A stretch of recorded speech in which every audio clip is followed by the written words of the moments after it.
आज हम English grammar का चैप्टर पहला पढ़ेंगे, जिसे कहते हैं अक्षर का ज्ञान होना, मतलब अक्षर ज्ञान। हम आज अक्षरों के बारे में ज्ञान अर्जित करेंगे। जैसे कि हम हिंदी भाषा को सीखते हैं तो सबसे पहले उसके अक्षरों वर्णमाला को सीखते हैं, तभी जाकर हम हिंदी भाषा अच्छे से बोल पाते हैं, लिख पाते हैं। वैसे ही इंग्लिश भाषा भी है।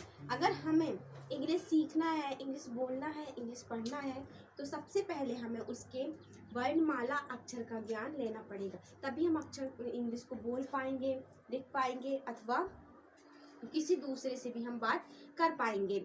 हमेशा से आप एक बात याद रखना कि इंग्लिश भाषा में लेटर्स दो प्रकार के होते हैं।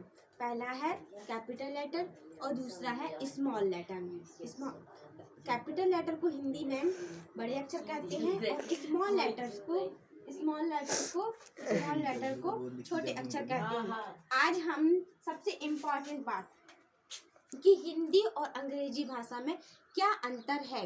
अगर हिंदी इतनी इजी क्यों लगती है और इंग्लिश हमें इतनी टफ क्यों लगती है। आज तक हमें शायद ही किसी टीचर ने ये बात बताई हो कि हिंदी और अंग्रेजी भाषा में क्या अंतर है। अगर आपने किसी और टीचर से सुना हो तो बहुत अच्छी बात है, अगर नहीं सुना है तो इस वीडियो में आपको मैं ये डिटेल्स दूंगी कि हिंदी और अंग्रेजी भाषा में क्या अंतर है। तो सबसे पहले हम हिंदी की बात करेंगे। हिंदी भाषा को देवनागरी लिपि में लिखा जाता है तथा इसे जिस लिपि में लिखा जाता है वैसे ही पढ़ा भी जाता है। इसके अक्षरों का ढंग होता है एक ही प्रकार का होता है तथा हिंदी भाषा में स्मॉल लेटर्स या कैपिटल लेटर्स नहीं होता है तथा इसके प्रथम अक्षर से लेकर अंतिम अक्षर के समूह को वर्णमाला कहते हैं। इसमें सबसे इम्पोर्टेंट बात यह है कि हिंदी भाषा में कभी भी कैपिटल और स्मॉल लेटर्स नहीं होते हैं। अब हम बात करेंगे इंग्लिश भाषा की। तो अंग्रेजी भाषा की लिपि रोमन है, इसे रोमन लिपि में लिखा जाता है। लेकिन इसमें हिंदी के अनुसार इसके अक्षरों का अल्फाबेट का जो वर्णमाला है एक ही प्रकार का नहीं होता है। इसमें एक ही शब्द कई जगह उच्चारण किया जाता है तथा इसके वर्णमाला को अल्फाबेट कहते हैं। अब अल्फाबेट जो हमारा वर्णमाला है इसमें स्वर और व्यंजन भी होते हैं। सबसे पहली बात तो अल्फाबेट क्या है वर्णमाला। तो वर्णमाला हमेशा याद रखिए कि ए से शुरू होकर जेड तक के इस समूह को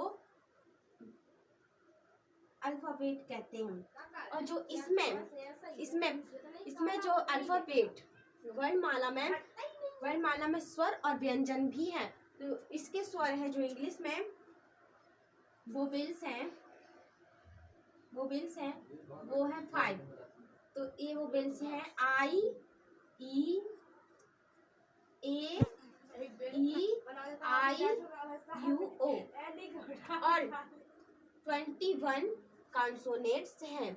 मतलब हम वोवेल्स की बात करें कि ए से जेड तक के समूह को अल्फाबेट कहते हैं और इसमें 5 स्वर हैं, 5 स्वर हैं ए, ई, आई, यू, ओ और बाकी जितने भी वर्ण बचते हैं वो सारे कॉन्सोनेंट्स हैं, यानी व्यंजन हैं। 21 व्यंजन हैं।